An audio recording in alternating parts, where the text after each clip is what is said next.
Hello everyone, in this video I'm going to show a step-by-step tutorial on how to open Holvi Bank Germany account online. So first we're going to go to our browser, then search for Holvi Bank Germany.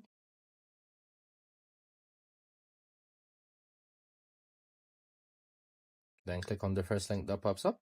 As you can see, this is their official website. We're going to click on open account on the top right corner. Then here we have something to fill out.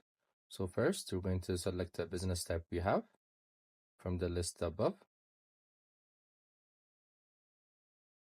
Then next we're going to insert our business name. Then we're going to insert some personal information, our first name, our last name, our email, where we reside.